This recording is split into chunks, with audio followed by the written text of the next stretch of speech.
بيحكي فيلمنا النهاردة عن قاتل محترف واسمه العميل رقم 47، واللي بيقوم بمهمة رسمية تبع أحد الجهات الأمنية واللي بتشتغل في التجسس الدولي علشان يعمل عمليات اغتيال في مناطق مختلفة. بس قبل ما نشوف حكاية الاغتيال دي، تعالوا بينا نصلي على سيدنا النبي ونعمل لايك وشير للفيديو وسبسكرايب للقناة، وكمان يا حلوين فعلوا زر الجرس عشان يوصل لكم منا كل جديد بنقدمه. ويلا نكمل فيلم النهاردة. بيبدأ فيلمنا النهاردة في منظمة ديانا، وبنشوف الرئيس بتاع المنظمة بيرسم وشم على راس ولد من المنظمة، وفي المنظمة دي بيعلموا الأطفال ازاي يكونوا مجرمين وبلطجية، واللي بيهرب من المنظمة دي بيقتلوه وبيعصبوه. وبنروح لمدينة لندن، ومايك بيدخل بيته بيلاقي القاتل المأجور قاعد مستنيه في بيته، وبيقوله لو كنت عاوز أقتلك كنت قتلتك من زمان. فبيقول له اقعد علشان نتكلم. فبيتكلموا مع بعض، والقاتل بيسأل مايك سؤال وبيقول له ازاي الواحد يقدر يقرر يقتل واحد. وقبل 3 شهور كانت في منظمة إرهابية سرية جدا اسمها شانتي تاون النيجر، ومحدش يعرف إنها موجودة أصلا، وإنها منظمة لها علاقات مع الحكومات التانية، وإنها منظمة كل هدفها القتل والعنف وبس. والهدف من المنظمة دي بتكون إنها تدرب القتلة المحترفين، وبتختارهم كويس قوي من المنبوذين والأيتام، وبتربي فيهم مشاعر العنف والقتل. والقاتل اللي بيحكي القصة دي بيكون مايك، وإن الراجل اللي بيدور عليه من 3 سنين هو أقوى واحد فيهم. وبعدها بنشوف واحد متعلق ومتربط بسلاسل الحديد، وبيجي الرئيس وبيتعصب منه من اللي عمله وبيقطع إيده، وفجأة المكان كله بينفجر. وبنروح لمقر الشرطة الفيدرالية، وبنشوف هنا البوليس قاعد مع الضابط مايك وبيتكلم معاه عن القاتل المأجور اللي بيدوروا عليه. وبعدها مايك بياخد دبوس وبيحطه على الخريطة، وبيعلم الأماكن اللي ممكن يلاقوا فيها القاتل ده. وبعدها بنروح روسيا، بنلاقي القاتل ده بيتقابل مع ست اسمها جون، وبتسلم عليه وهو ما بيردش عليها وبيسيبها وبيمشي. وبعدها بيروح مكان في الفندق وبيحط ايده في صندوق فيه تلج. وبعدها بيدخل أوضة 501 وبيرمي كرة صغيرة في الأرض، وبيحط قنبلة على الباب من جوه. فبياخد دش وبعدها بيقعد على الكمبيوتر وبيشوف المهمة الجاية بتكون عبارة عن ايه. وبيكون مطلوب منه ان يقتل الرئيس الروسي ميخائيل بيليكوف علشان هو بيعوق الأعمال غير المشروعة للحكومات الأخرى. وبيجهز الأدوات بتاعته وبيوافق على طول. وتاني يوم الصبح بتوصل عربية الرئيس في وسط مظاهرات كبيرة قدام البيت الأبيض. فبتسأله واحدة من الإعلام عن انتخاباته اللي جاية، إذ فجأة بنلاقي الرصاصة اتضربت مرتين. المرة الأولى جت الرصاصة في واحد من الحراس، والرصاصة التانية ضربت الرئيس في دماغه وموتته. والقاتل بيلم كل أدواته وبيفجرها في المبنى وبيمشي. وبنروح لمحطة المترو سانت بطرسبرغ، والعميل 47 بيجيله رسالة على الموبايل. فبيتكلم على الكمبيوتر بتاعه اللي بتكون المهمة الجاية إنه يقتل الشاهد الوحيد على جريمته، واللي بتكون بنت اسمها نايكا. فبيروح علشان يقتلها. فجأة بيلاقي قناص بيضرب النار على الناس في الشارع، فبيجري وبيهرب. وكمان نايكا بتركب العربية وبتمشي هي كمان. وبعدها بنروح لمطار بالكوفو، بنلاقي الضابط مايك بيتكلم مع الرئيس بتاعه وبيحكي له عن موت الرئيس الروسي، وبيقول له غالبا انه نفس القاتل اللي بندور عليه. والمساعد بتاعه بيوري له شريط فيه فيديو عن موت الرئيس الروسي. فبيحاول مايك يحلل الموقف ويفهم ايه اللي حصل بالظبط. وبيجي لهم اتصال بيبلغوا انهم لقوا القاتل اللي بيدوروا عليه. فبيركب العربيه وبعدها بيمشي. وبنروح للقاتل اللي بيتكلم على الكمبيوتر واللي فشل في قتل البنت نايكا، وان كده المهمه لسه مستمره. فبيسال العميل 47 الكمبيوتر وبيقول له مين اللي امر بقتل الرئيس الروسي. فالكمبيوتر ما ردش عليه وتعصب جدا وقام قفل الكمبيوتر. وبنروح للضابط مايك اللي بيتقابل مع غودنايف رئيس الشرطة الروسية في البلد. فبيتكلم غودنايف مع مايك، فبيقول له ان المشتبه فيه بيحاول انه يهرب وان من اوامري. فقطع مايك وقال له ان الاوامر هنا كلها من حق البوليس الدولي. وهم بيتكلموا مع بعض دخل عليهم العامل يوري من الوكالة الامنية الروسية. وطبعا مايك بيكون متضايق ان البوليس الروسي متدخل في الموضوع ده. فبيتكلم غودنايف وبيدي الامر بضرب النار، ومايك بيقول له الغي الامر ده، ولكن مع الاسف القوات الروسية بتدخل مبنى الفندق. وبنروح لأوضة كوديا، بيرن التليفون بيرد وبتقول له ديانا انه تحدد موقعك والبوليس هنا علشان يقبض عليك. والقوات العسكريه بتدوس على الكور اللي كانت على الارض، فبيحصل انفجار شديد. والبوليس اول ما بيسمع الانفجار بيجري على طول على المبنى. فبيهرب كوديا وبيمسك في الحبل وبيدخل اوضه تانية ولسه مع القوات اللي بتدور عليه. فبيطلع كوديا مسدس من صندوق التلج، فبيلاقي قدامه 2 من الضباط فبيضربهم بالنار وبيهرب.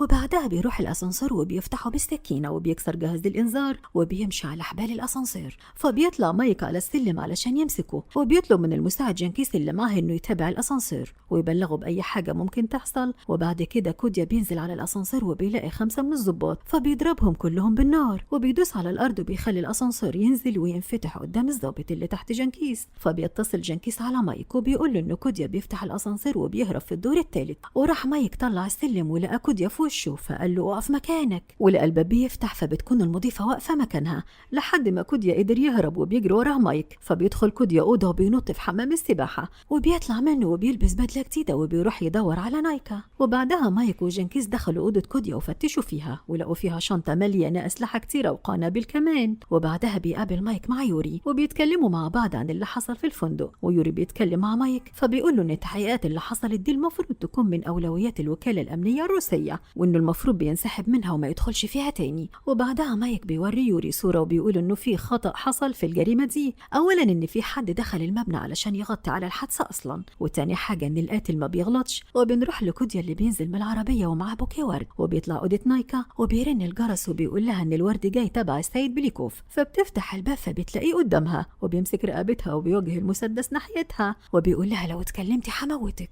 وقام واخدها معاه ورماها في شنطة العربية وبياخدها مكان كده وبيسألها أسئلة عن بليكوف، فبترد وبتقول له إن بليكوف له واحد تاني شبه ليه. فبيقول لها أنا مش محتاجك تاني، وبيحط المسدس في وشها فبيشوف الوشم اللي على وشها وبيسألها عليه. فبترد وبتقول له إنها مميزة بيه لأنها من أتباع بليكوف. وبعدها قال لها إنه رايح يكمل المهمة اللي بدأها وسابها ومشي. وبعدها بنروح للفندق مع مايك واللي بيتكلم مع غودنايف وبيقول له إنه عاوز يعرف أماكن المدينة كلها. فبيقول له غودنايف على أماكن المدينة كلها ويشاور له كمان على الخريطة. فبيشكره مايك وبعدها بيمشي. وبنرجع مع كوديا في محطة القطر اللي بيقول لنايكا تستنى في الرصيف الأخير من المحطة. وبعدها بيحصل تمويه للبوليس وبيلبس كوديا لبس ظابط وبيروح ورا حد من تبع بليكوف ولحد ما بيوصل لنفق طويل جدا. وبعدها بيضربوا كوديا بالنار. وبعدها بيدخل كوديا القطر فبيلاقي 4 رجالة معهم أسلحة فبيرموها. وبعدها بتحصل خناقة كبيرة بينهم بالسيوف وبيموت كوديا 3 منهم وبيجري ورا واحد وبيفضل يضربه لحد ما بيموته. وبعدها بيشوف نايكا مستخبية تحت الترابيزة وبيزعق فيها وبيقول لها المفروض كانت تستناه عند الرصيف وبتعتذر منه. وبعدها بيتفاجئ بجنكيز قدامه ومعه مسدس في ايده فبيضربه بالنار. وبعدها على طول بيدخل مايك قدامه وبيضربه هو كمان بالنار. وكوديا كان هيضربه بالنار ويموته لولا ان نايكا قالت له ما تموتوش. قام سابه ومشي. وبعد كده بيجي الاسعاف وبتعالج مايك وجنكيز وبيقابل بعدها يوري وبيتكلم معاه وبيقول له يوري ان القضية دي ما بقتش بتاعتك خلاص وانك لازم تسيبها وتسيب البلد وتمشي، وانه هيتكتب تقرير رئيس البلد انه فشل في القضية وانه ما احترمش قوانينها. وبيتعصب مايك جدا وبيرمي السيجارة في وشه وبيسيبه وبيمشي. وبنرجع مع كوديا اللي بيطلع نايكا من شنطة العربية وبيجيب لها أكل وبتقعد معاه في العربية وبيتكلموا مع بعض. ونايكا بتفتكر ذكرياتها المؤلمة لما كانت عايشة مع بليكوف وقد إيه كان بيعذبها. وبنروح لمكتب الوكالة الأمنية الروسية مع يوري واللي بيكون متعصب من إنه ما عرفش يحل قضية القاتل ده وبيتكلم على التليفون واللي بيكلمه بيقول له إن العامل 47 ونايكا لازم يموتوا وإلا كل خطتنا هتفشل. وبيتكلم مايك مع جنكيز وبيقول له إننا اتخدعنا ولازم نحل القضية دي في أسرع وقت ممكن. وكمان بيقول له إن يوري خاين وهو كمان من أتباع بليكوف. وفجأة بيجي عليهم البوليس وبيخبوا الأجهزة التصنت اللي كانت معاهم وبيقول لهم إنه ضابط نايك وبيطلع الكارنيه بتاعه وإنه جاي يقابل العميل يوري في حاجة مهمة. وبنرجع تاني لروسيا ونايكا بتقابل معاه واحد من أتباع بليكوف فبتكلم مع كوديا وبتقول له إن الأوضاع السياسية في البلد متوترة جدا وإنهم أمروا بقتل بليكوف علشان كده المنظمة بدلته بواحد شبيه ليه. وبيقول له إن هو ونايكا الوحيدين اللي يعرفوا إن بليكوف ليه شبيه. وبعدها نايكا بتسلم له الملف وجواه صور شبيه بليكوف واسمه أودري بليكوف. وبعدها بتديله نايكا ملف تاني فيه معلومات محتاجها منه العميل 47 فبيوافق عليها على طول إنه يساعده في قتل أودري. وتاني يوم الصبح في اسطنبول كوديا بيقول لنايكا اجهزي علشان رايحين مطعم برج غلاطة دلوقتي حالا. وبيروح كوديا المطعم وبيشوف الأجندة ميعاد اللي هيتقابل فيه مع السيد برايس وبيكون يوم الاثنين الساعة 8 في مطعم برج غلاطة. وبعدها بنروح لندن مع جنكيز اللي بيوري مايك ألبوم صور واللي ظهر فيها بليكوف خلال 12 شهر اللي فاتوا وبيقول له إن فعلا طلع لبليكوف شبيه تاني. وفي المطعم بيتكلم كوديا مع نايكا إذ فجأة بيروح السيد برايس الحمام وبيروح ورا كوديا فبيفتشوه الحراس اللي على الباب. وبعدها بيدخل وبيطلع المسدس فبيضرب الحارس اللي واقف مع برايس. وبعدين بيدي برايس حقنة منومة وبيشكر على إنه عرف على أودريا بليكوف وبيحط على الباب بره ورقة مكتوب فيها ممنوع الدخول. وبعدها كوديا بياخد نايكا على البيت وبيمشي. وبعد كده بيروح كوديا لأودريا بليكوف على إنه برايس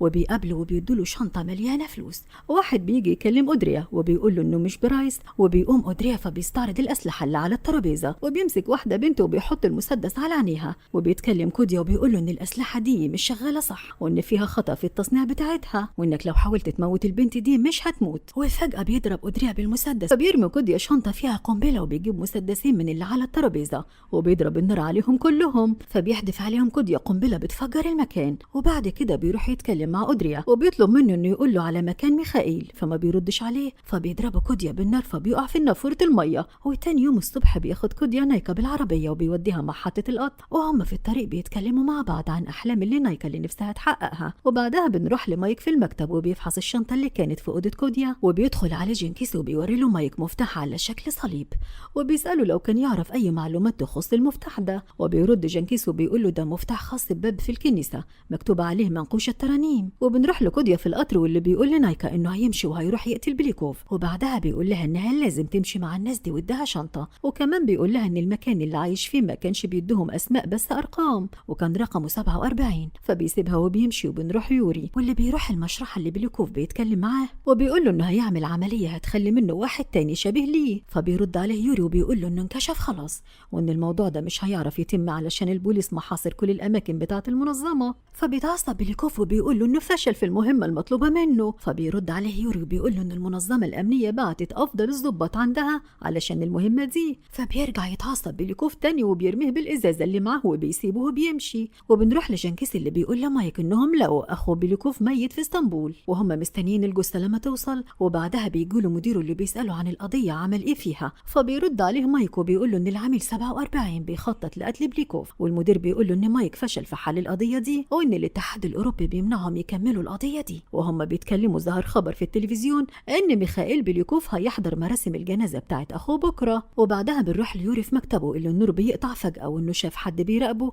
فبيدور في كل مكان فبيسمع صوت جاي من فوق وفجأة بيلاقي حد بيمسكه من رقبته. وبعدها بيربطه كوديا في البانيو وبيربطه بالسلاسل وبيقول له في ايدك جهاز اطلاق النار، والجهاز ده في وقت معين لو خلص الوقت ده هتموت، وانه لازم تضرب النار على بليكوف والا هتتكهرب في الميه وهتموت. فيوري بيقول له انه مش هيقدر يساعده. فكوديا بيكون مش مصدق كلامه وبيقول له ان في اختيارين، اما يساعده واما يموت، وبيسيبه وبيمشي. وبنروح مع مايك اللي بيتكلم مع رئيس الكاتدرائيه وبيقول له انهم مستعدين للقبض على المجرم الهربان. فبيرد عليه الرئيس وبيقول له انه مش هيسمح باي فوضى ولا هيعرض حياه الناس اللي موجودين هنا للخطر. فبيدخل ميخائيل في وسط جماهير كتيره بتحييه علشان يحضر مراسم الجنازه. فبيدخل ميخائيل القاعه وبيسلم على الناس الموجودين وبيحييهم وبيبدا انه يتكلم. وفي نفس اللحظه بنلاقي يورو وهو مربوط بالسلاسل في البانيو وبيفكر اذا كان هيضرب النار ولا لا. وبعدها بيخلص ميخائيل كلامه والناس بتكون مبسوطه وبتسقف. وبنرجع تاني ليوري اللي بيطلب من القناص يغير هدف القتل اللي بيكوف. وبيخلص الوقت عند يوري فبيضرب القناص في نفس الوقت 3 طلقات على بيكوف ولكن ولا واحده فيهم صابته فبيقع على الارض. وبعدها بيهرب كلهم حتى بليكوف. وبيجي رئيس الكنيسه وبيقول مش هنخلي القاتل يهرب وامر باطلاق الغاز. وبنروح مع بليكوف اللي بيهرب من الحراس بتوعه وفجاه بنلاقي واحد لابس بدله وماسك وبيضرب عليهم نار وموتهم كلهم ما عدا بليكوف. وبعدها قلع كوديا الماسك واخد بليكوف ومشي بيه وكل ما يلاقي حد قدامه بيضربه بالنار. وبنرجع مع رئيس الكنيسه اللي بيقول لمايك ان القاتل خلاص هيقبضوا عليه. ومايك بيكون مش مصدق وبيطلع المفتاح من جيبه وبيقرا الكلام اللي عليه وبيكتشف ان الكلام ده مكتوب على حيطه الكنيسه. وبعدها بنروح مع كوديا اللي بياخد بليكوف وبيرميه في اوضه وفجاه بيطلع عليه واحد وبيضربه برمح كبير وبتحصل بين الاتنين خناقه كبيره وبيموتوا كوديا وبيدوس عليه برجله. وبعدها بيسال مايك القديس عن المفتاح فبيرد القديس انه المفتاح هو لاوضه السقف الخاصه في الكنيسه. فبيطلب مايك من جنكيس انه يجمع الحراس ويروحوا علشان يمسكوا القاتل. وكمان رئيس الكنيسه بيطلب من الحراس انهم يجهزوا القوات البحريه علشان يقبضوا على المجرم. وبنروح لكوديا اللي بيتكلم مع بليكوف وبليكوف بيقول له لو هتقتلني مش هتعرف تهرب من المنظمه ابدا وهتخلي حياتك جحيم طول العمر. وكوديا بيكون مش مصدق كلامه وبيضرب النار عليه. وفجأة من المبنى من بره بنلاقي طيارة هليكوبتر بتضرب النار على كوديا فبتخلص الطيارة ضرب النار وبتمشي. وبيقعد كوديا على الكرسي وبيحط المسدس على الترابيزة وهو قاعد كده بيدخل مايك مع الحراس الأوضة بالمفتاح وبيقبض على كوديا فبيركبوا العربية وبيمشوا. وبعدها بيتكلم مايك مع كوديا فبيقول له القضية خلصت إذ فجأة ظهرت عربيات سودة بتجري وراهم. وبينزل مايك من العربية وبيقابل العميل سميث وده من وكالة المخابرات المركزية وبيقول لمايك انهم متورطين في نشاطات إرهابية. فبيرد مايك وبيقول له انه من الشرطة الدولية وانه بينقل مجرم دولي خطير. فبيبص وراهم كده فبيلاقوا المجرم ده هرب. وبعدها بينسحب سميث من الحراس اللي معه بالعربية وبيمشوا. وبعد كده سميث بيجي له رسالة من رقم مجهول مكتوب فيها انهم كده متعادلين. وبنرجع تاني في الاول خالص لما كان كوديا بيتكلم مع مايك في بيته وبيحكي له عن قصة القاتل المحترف اللي كانوا بيدوروا عليه من 3 سنين. وبيسأل كوديا مايك وبيقول له ايه اللي ممكن يخلي واحد يقتل واحد بريء. فبيرد مايك عليه وبيقول له ان الواحد ده لو فكر للحظة ان يأذيني او يأذي عيلتي مش هيتردد لحظة في انه يتخذ اجراء قانوني ناحيته ويموته. وبعدها كوديا بيوري المايك جثة مقتولة وبيقول له هو ده اللي كنتوا بتدوروا عليه، كده القضية خلصت يا مايك، وبيسيبه وبيمشي. وبنروح روسيا بنلاقي نايكا معاها ورق بتقراه وبتكون مبسوطة جدا، وفي نفس الوقت بيكون كوديا بيراقبها من فوق المبنى ومعاه مسدس وبيقول انتهت اللعبة، وبيخلص فيلمنا على كده. استنونا في أفلام تانية كتيرة وسلام.